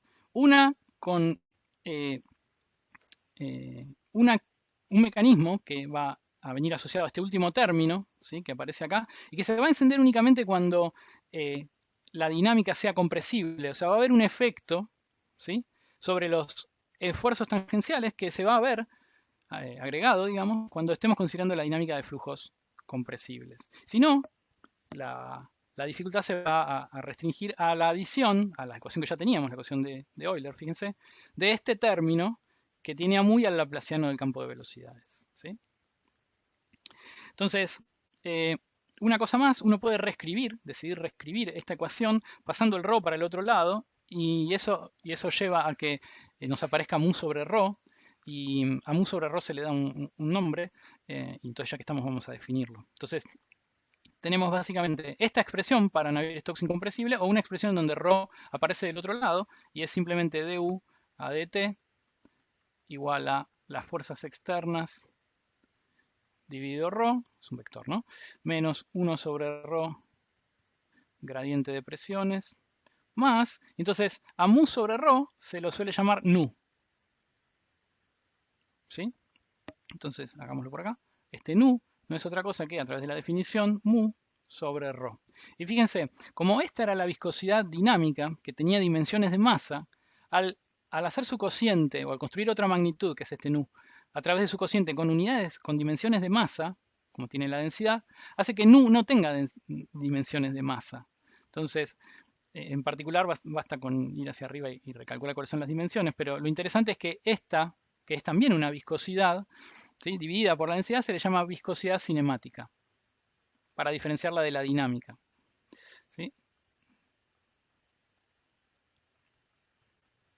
Nosotros vamos a estar trabajando con flujos que son viscosos, pero son incompresibles. ¿Sí? Vamos a, si quieren, desde el punto de vista pedagógico, admitir la incorporación de un mecanismo nuevo, ¿sí?, que es este de los esfuerzos tangenciales, pero vamos a hacerlo de forma tal de que la dificultad que se agrega no sea enorme. Entonces, la forma de hacerlo es dejar entrar los esfuerzos tangenciales, ¿sí?, restringiendo nuestro estudio, ¿sí?, a flujos que son incompresibles.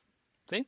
Solo le vamos a estar agregando la viscosidad, esta calidad de esfuerzos tangenciales, y no todos los términos a los que daría lugar la dinámica si consideramos flujos compresibles. ¿Sí? ¿Se ve?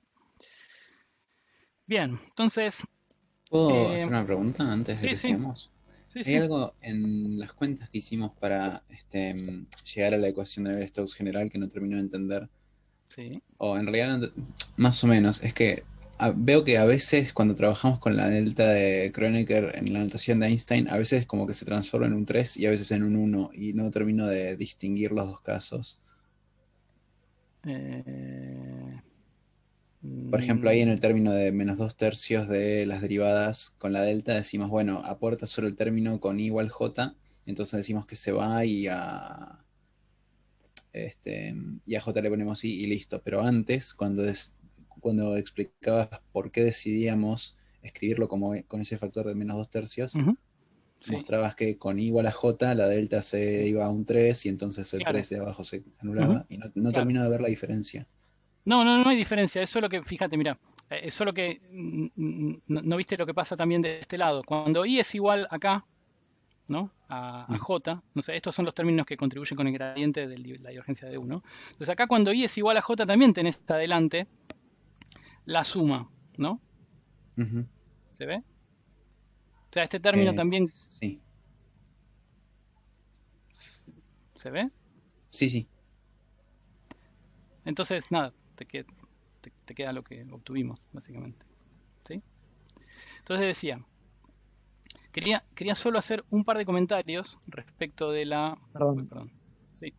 Antes de continuar. ¿Hay alguna diferencia entre el mu prima y el mu sin primar? Sí, claro, sí. Son dos cosas bien distintas. Y si vas y lo medís, te va a dar dos cosas distintas también. Sí. Que, o sea, si yo mal lo entendí, el mu es la viscosidad dinámica. ¿Y el mu prima qué sería? No, también es una viscosidad dinámica, pero es una segunda viscosidad. Es solo eso. Okay.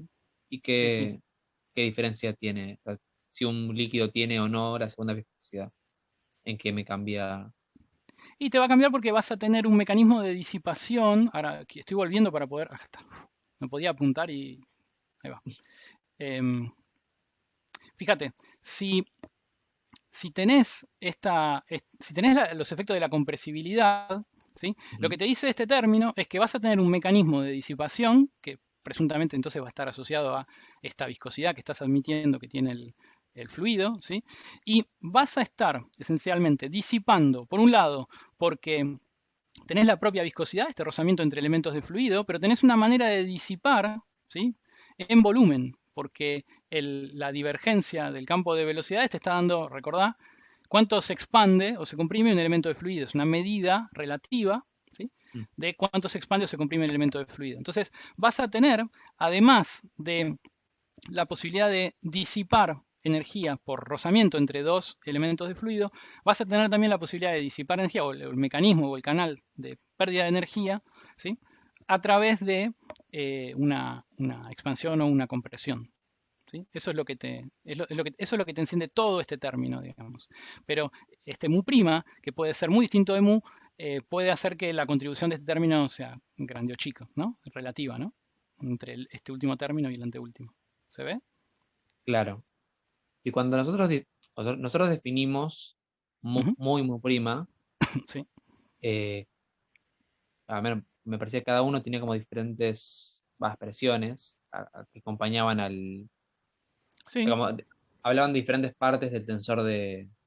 Sí, pero tienen parte en común, ¿no? Porque tienen la parte de la traza que tenían en común. Entonces, eso sigue estando y eso se ven que acá aparecen otra vez, ¿no? Claro. Sí, es eso. Claro, en eso se combina, ¿verdad? Sí, sí, en eso se combina.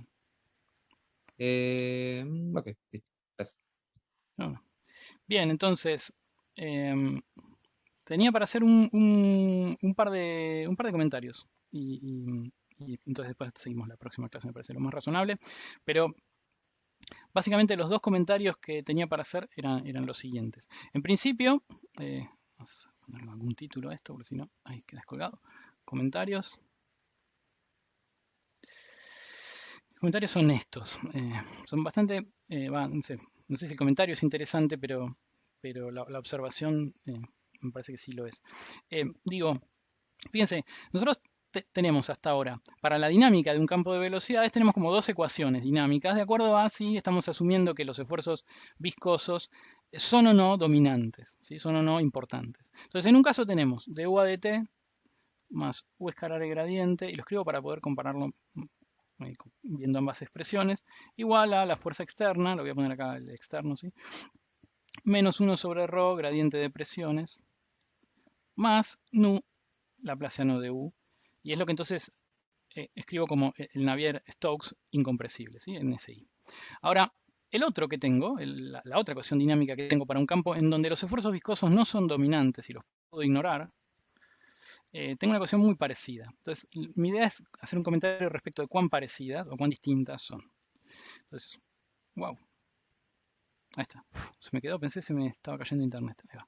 Menos 1 sobre ρ, gradiente de presiones. Bien, y acá me quedo, ¿no? Y esto es lo que habíamos llamado ecuación de Euler. ¿Sí? Entonces, está claro, digamos, una la usamos en el caso en que los esfuerzos viscosos sean relevantes para la dinámica y no nos sea suficiente con la ecuación de Euler, solo con los esfuerzos normales para explicar, modelar una situación.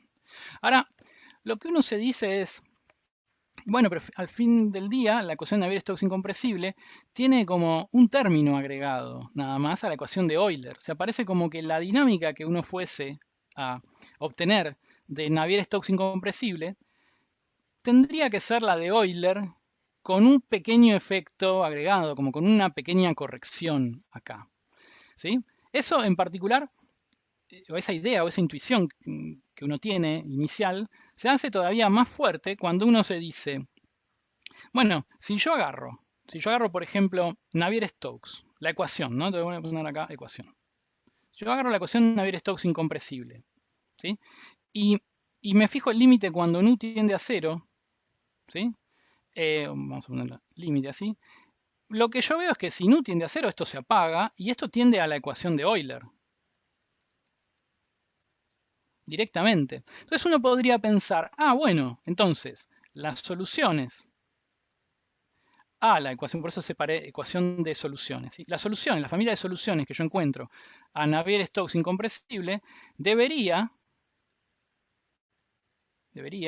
y lo señalo, ¿sí?, cuando nu tiende a 0, ir hacia las soluciones, o sea, uno debería recuperar las soluciones a la ecuación de Euler. Eso es lo que uno se dice, o podría decirse, inicialmente, de ver que simplemente la diferencia es el agregado de un término aditivo que viene multiplicado por este prefactor que estoy haciendo 0 en este límite en el que estoy pensando. Bueno, lo cierto y lo sorprendente es que esto es falso.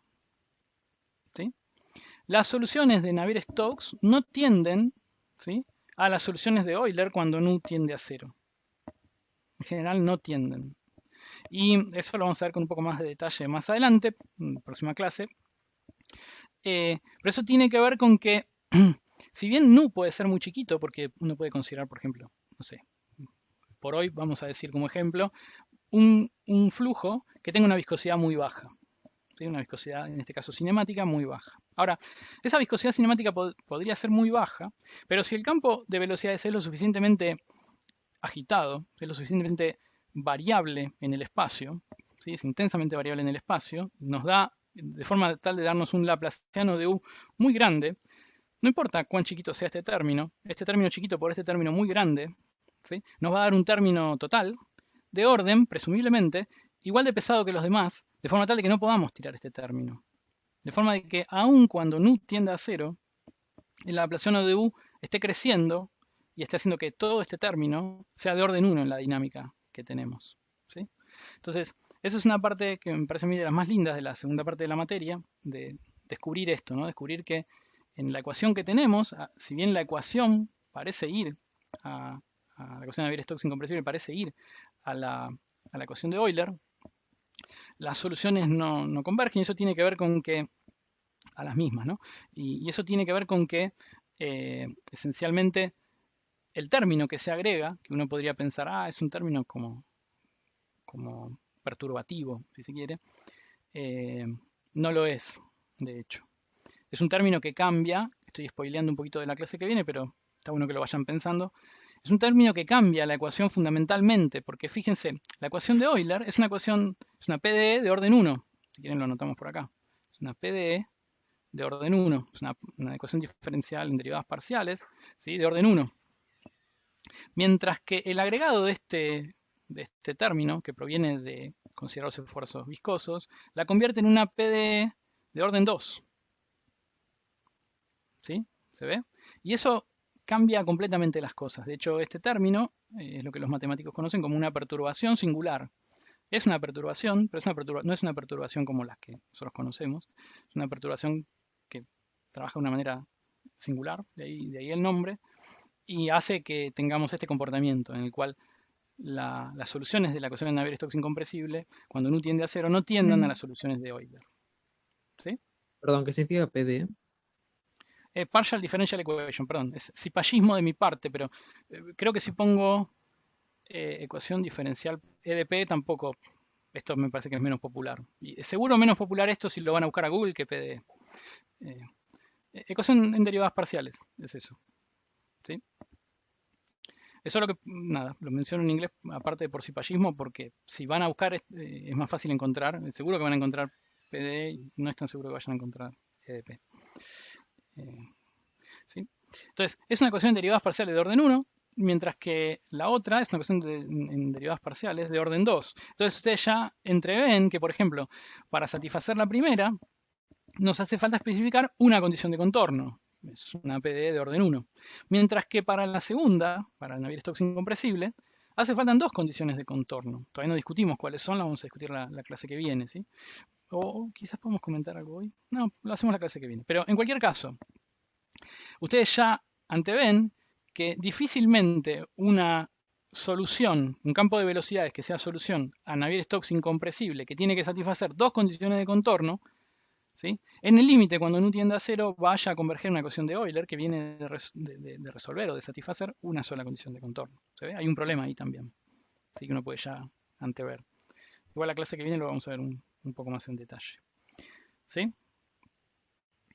Entonces, me interesa contarles una cosa más que nos puede ocupar estos 10 minutos que nos quedan. Y vamos a pasar a la próxima hoja y nos quedamos ahí. Entonces digo, no dije nada respecto de todo el resto del universo de fluidos que existen y que tienen un comportamiento en términos del tensor de esfuerzos viscosos distinto de los newtonianos, ¿sí? Entonces, vamos a hablar un chiquitín de ellos, ¿sí? Entonces vamos a poner clases de fluidos. no es una descripción o una enumeración o una clasificación exhaustiva, ¿sí? Son algunos de los que no vamos a ver en el curso y y no obstante son por ahí comunes en la vida cotidiana, eso quiero decir, ¿sí? Se pueden encontrar con ellos y tienen un comportamiento distinto de lo que nosotros vamos a poder prever para estos newtonianos. Entonces, dentro de clases de fluidos vamos a hacer una clasificación y básicamente la clasificación la vamos a establecer así. Vamos a pensar en que tenemos este mismo experimento que les mencionaba antes, ¿no? Esto se llama el experimento de Couette. Experimento de Couette. Es un francés que trabajó en fluidos. Hay muchos resultados de Couette de fluidos. Esto yo lo uso como un experimento pensado, pero este experimento se hace para medir viscosidad. Y de hecho es uno de los principios experimentales para medir viscosidad, para el viscosímetro, básicamente. Se llama viscosímetro de Couette. Entonces, la idea es lo que les mencionaba antes. Entre estas dos paredes, una fija, la de abajo, y por ejemplo, móvil, la de arriba, pero acá no hay gravedad, así que esto podemos pensarlo en una mesa, digo, de abajo arriba respecto del diagramita en la hoja. Uno tiene entonces algún sistema de coordenadas, es usual entonces poner X hacia allá e Y hacia allá para poder hablar y no tener que estar señalando. Y lo que uno se dice es, en este fluido que ocupa el espacio entre las dos placas, que a todo efecto son infinitas, lo que uno hace es tomar la placa de arriba y moverla a velocidad constante, a una U cualquiera, constante. No se ocupa del transitorio, nos ocupamos exclusivamente del estacionario. Entonces, lo que uno sabe es que, en principio, para un flujo newtoniano, lo que dijimos, ¿no? Uno le pone trazadores por arriba al fluido y en principio están ahí porque están quietos, pero cuando uno empieza a tironear, en el caso de un flujo newtoniano, lo que uno tiene es que los trazadores que estaban acá pasarán a estar acá un tiempo más tarde, ¿sí? Entonces, eso le hace a uno darse cuenta que uno tiene un campo de velocidades determinado, justamente por estas flechas, y del gradiente de ese campo de velocidades uno puede vincularlo, ¿sí? A través de la ecuación para flujos newtonianos con el esfuerzo, ¿sí? Entonces, la forma en la que uno utiliza este experimento de Couette pensado, o bien el viscosímetro de Couette en el laboratorio, es la siguiente. Uno mido el esfuerzo que estoy haciendo, o sea, yo estoy tirando de la placa a velocidad U, entonces puedo acoplarle, por ejemplo, un dinamómetro, puedo medir el tamaño de la placa y fijarme cuánto esfuerzo estoy haciendo para sostener la velocidad a su valor U, ¿sí? Entonces mido este esfuerzo que le estoy entregando a la placa, que tiene que ser el que en definitiva estoy entregando al fluido, entonces es el esfuerzo tau, ¿sí? Le voy a llamar así, porque es usual. Podría haberlo llamado sigma, digamos, da lo mismo. Pero si ven experimentos de Couette, en general están tipificados con tau, el esfuerzo, ¿sí? Y a la vez mido la tasa de deformación, es decir, mido el campo de velocidades y me fijo qué gradiente, o sea, por ejemplo, qué inclinación tiene esta recta. En el caso de fluidos newtonianos ya sabemos que esto va a ser una recta y entonces va a tener una inclinación que va a estar vinculada con el alfa, el beta o el mu que venimos mencionando, ¿sí? Pero en el caso de otros fluidos como un plástico, una pintura, un esmalte, qué sé yo, la saliva humana, las lágrimas, ¿sí? Esto en general puede ser otra cosa, puede tener otra dependencia, ¿sí? Entonces voy a medir también la tasa de deformación del campo de velocidades, ¿no? Esta tasa de deformación del campo de velocidades le voy a llamar gamma punto, porque es así que lo van a ver en los experimentos, pero en definitiva, en este setup no es más que la derivada de la componente x de u, en el único sentido en donde hay flujo, ¿sí? Respecto de la perpendicular, de la coordenada que va en el sentido de la normal a las placas, ¿sí? Entonces, si yo midiera y pusiera, wow, qué pulso, ahí va. Si yo midiera y pusiera en el experimento o en el viscosímetro de Couette, si pusiera un fluido que yo sé que es newtoniano, ¿sí? Y empezase desde cero de esfuerzo, ¿sí? A aumentar el esfuerzo gradualmente, es decir, si me muevo hacia allá, en este espacio, ¿qué curva, qué conjunto de puntos mediría?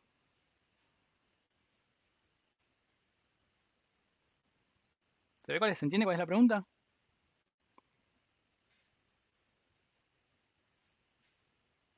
¿Puedes repetir la pregunta, por favor? Sí, la pregunta es, yo pongo acá un flujo newtoniano y me pongo a medir. seteo este sistema de manera tal de que vaya a una velocidad u y mido el esfuerzo. Por ejemplo, cuando tengo esfuerzo 0, tengo 0 deformación del campo de velocidades, lo cual es razonable. Tengo 0 tasa de deformación. Ahora, después lo mido en tau 1. Y después lo mido en 2 tau 1. Iñaki dice por ahí, una recta, pregunta claro, ¿no? Porque los fluidos newtonianos se vinculan si quieren, el esfuerzo con la tasa de deformación de manera lineal. ¿Sí? Nos quedamos solo con el primer término de ese desarrollo en serie de potencias. ¿Sí?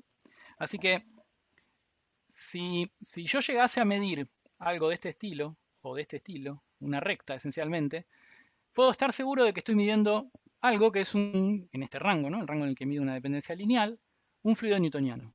¿Sí? Así que ambos, son fluidos newtonianos, es solo que cada uno de ellos tiene una viscosidad distinta. ¿Se ve?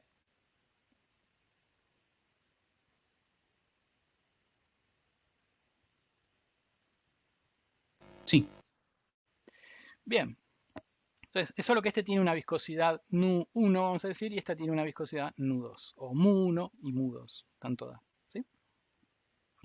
Bien, entonces, con lo que vamos a hacer, a partir de ahora en la materia, los flujos que vamos a poder describir van a ser aquellos que, si yo los grafico en este plano, viven sobre rectas. No vamos a ver fluidos que describen otras curvas en este plano que no sean rectas. Pero existen un montón de otros. Como ven, es casi de medida nula la parte del espacio de modelos que estamos visitando, dentro de los cuales podríamos considerar. ¿Sí? Pero entonces por eso es que me interesaba darles una idea de qué pasa cuando uno considera otro tipo de fluidos. ¿Sí? Entonces, esencialmente uno puede pensar en buscar expandir su catálogo de tipos o de clases de fluidos y salirse del newtoniano. Entonces, uno podría pensar esencialmente en dos, digamos, dejar de que sean rectas y que básicamente tener curvas. Entonces, vamos a dibujar dos e intentar darnos cuenta qué significan, qué tipo de fluido estoy teniendo. ¿Sí? Entonces, imagínense que ahora uno mide, ¿sí? y encuentra un fluido que hace esto. Y permítanme, vayanlo pensando, y yo dibujo la otra posibilidad, a orden cero, que uno podría tener, que es un fluido que primero es lineal, pero después hacer un poquito más lindo. Vamos a hacerlo respecto de esta. Primero es lineal, pero después se aparta. ¿Sí? Entonces, no sé, empecemos con la primera que dibujé, con la naranja. La curva naranja. ¿Qué física parece estar describiendo la curva naranja? O sea, ¿cómo leerían ese gráfico? Fíjense, yo estoy incrementando el esfuerzo, ¿sí? O sea, le estoy poniendo cada vez más esfuerzo al fluido, por ejemplo, tironeando cada vez más fuerte la placa de acá arriba, ¿sí? Y lo que encuentro es que la tasa a la que lo deformo, ¿sí? Es cada vez menor. ¿Se ve? Parece que fuera yendo a alcanzar un plató. ¿Se ve? O sea, cuanto más esfuerzo le pongo, parece que menos lo deformo al campo de velocidades, ¿no?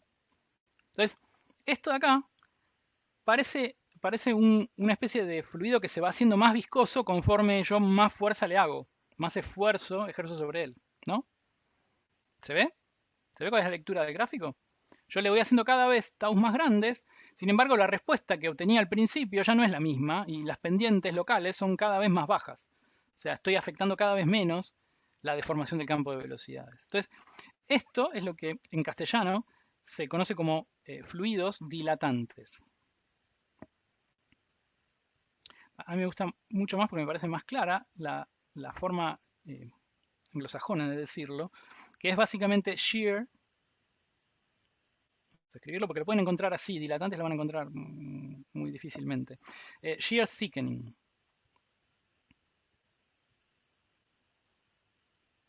Entonces esto refiere, el shear thickening refiere a dos cosas básicamente. El shear es el corte, es la tasa de deformación.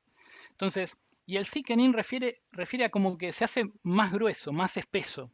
¿Sí? Y si bien todos sabemos que no se hace más espeso, porque espeso o no tiene que ver con la densidad, pero en lenguaje no científico y cotidiano van a escuchar a la gente decir que parece que la miel es más espesa que el agua. ¿Sí? No necesariamente, digamos, sin embargo, lo que, más allá de si la densidad es o no la del agua, lo que la gente está queriendo decir es que una fluye más fácil que otra. ¿sí? Entonces, estos fluidos que son shear thickening o dilatantes, ¿sí?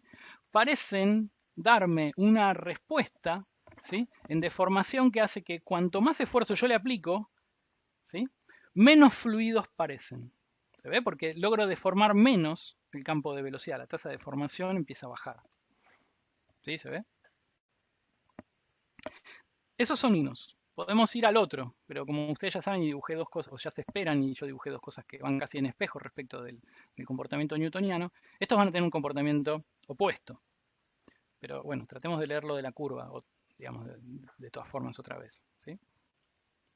Entonces fíjense, esto es algo que cuanto más esfuerzo yo le pongo, ¿sí? Cuanto más camino hacia allá, más fácil, ¿sí? Más escarpada es la pendiente, más fácil es deformar, ¿sí? Más fácil es introducir una deformación local del campo de velocidades, del flujo. O sea que cuanto más esfuerzo hago, más lo deformo, ¿sí? Eso me está hablando de que lo que tengo es un fluido que en castellano se denomina reofluidificante. Es un nombre raro. Reofluidificante. A los que les interesa la etimología, recuerden que reo proviene de fluir, ¿no? Recuerden esto de Pantarrey, de Heráclito, todo fluye, con esto de que uno no se baña dos veces en el mismo río. Entonces este reo viene de ahí, la reología en fluidos justamente se ocupa de eso. Entonces, reofluidificante viene a evocar el hecho de que yo lo sujeto a esfuerzos y se fluidiza, se hace cada vez más fluido, ¿sí? Es bien opuesto al de dilatantes. Los americanos a este reofluidificante le llaman consistentemente shear thinning, ¿no? Porque si al otro le llamaron shear thickening, a este es natural llamarle shear thinning. Es como que frente al shear, frente al corte, frente al esfuerzo, ¿sí? Se hace el fluido cada vez más, menos espeso, más delgado, entre comillas, ¿sí? Sabemos que no tiene que ver, pero en lenguaje coloquial parece evocar un poco más pictóricamente a la idea, ¿sí? Son flujos que yo los someto a esfuerzos y se fluidizan. Retiro el esfuerzo y otra vez vuelven a tener una cierta rigidez mayor que la anterior, ¿sí? Entonces, solo para mencionar un par de ejemplos, podemos hablar de estos. Entonces, todos estos son no newtonianos, obviamente, porque siempre y cuando se aparten de la lineal, del comportamiento lineal, bueno, van a dejar de ser newtonianos. Entonces, estos dos newtonianos, nosotros los vemos en la práctica, digamos. El primero, lo vieron si fueron cuando todavía era posible, si fueron a la Semana de la Física, lo vieron en el stand de fluidos, habrán visto maicena mezclada con agua, que esencialmente si uno tiene maicena mezclada con agua y vuelca el recipiente, la puede hacer, vuelca muy de a poquito el recipiente, la puede trasvasar del recipiente a la mesa, por ejemplo, y fluye, ¿sí? Ahora, habrán hecho el experimento o habrán visto el video en YouTube de tantos que hay, de gente golpeando la superficie libre de maicena con agua y encontrando que no pueden sumergir la mano, esencialmente, ¿sí? Si uno hace un esfuerzo muy grande, como es golpearla, dar una piña sobre la superficie libre, era lo que se hacía en el stand de fluidos de la Semana de la Física, uno no lograba entrar con el puño y esencialmente lo que pasaba era que se comportaba casi como un rígido. Uno ni siquiera lograba mojarse, básicamente. Y para mojarse uno tenía que apoyar muy de a poco la mano y ir sumergiéndola así. Y en ese caso sí, porque uno ejerce un esfuerzo mucho menor y en ese límite el material responde como un fluido con un poco más de viscosidad, pero ¿sí? Todavía como un fluido. Entonces esos son los dilatantes. Y como ejemplo de reofluidificante o de shear thinning, tenemos por ejemplo algo súper útil, de hecho, la pintura con la que pintamos nuestras paredes, básicamente. Fíjense que, ¿qué queremos? Cuando uno diseña pintura, desde el punto de vista reológico, lo que desea es tener un material que fluya cuando uno le esté dando con el pincel, pero que cuando saque el pincel no chorree como cuando uno trata de pintar una pared con agua, ¿no? Si uno trató de pintar una pared con agua, se habrá encontrado que es súper frustrante porque uno deposita el agua con el pincel y puede cubrir una superficie más o menos razonable, pero después ese agua va a escurrir. Mientras que si lo hace con pintura, eso no pasa, ¿sí? Uno puede tomar la pintura del tarrito, sumergir el pincel, la fluidifica batiéndola, ¿sí? Y en el pincel no gotea tanto como el agua cuando uno la retira, ¿sí? Eso es sorprendente también, vinculado con esto que hablamos. Y después cuando uno la deposita sobre la pared, pinta, la extiende, todo lo que quiera, pero saca el pincel, no se ven chorradas de pintura sobre la pared. Y eso es gracias a que la pintura tiene este efecto, es reofluidificante. Entonces, en la medida en que yo le hago esfuerzo, se fluidiza, y si no, vuelve a la situación en donde tengo un poco más de viscosidad, un poco más de resistencia a fluir. Gabriel dice que había escuchado que el ketchup tiene esa propiedad también. Sí, el ketchup tiene una propiedad similar. Pero bueno, nada, era darles un par de ideas. Nada, son 8:05. Si quieren podemos seguir discutiendo de esto. Nosotros usualmente nos quedamos, pero la idea es darle un cierre a la clase. Podemos cerrar acá. Vimos cada uno de newtonianos y un par de no newtonianos. Y si se quieren quedar para discutirlo nos quedamos, pero parece razonable detenernos acá.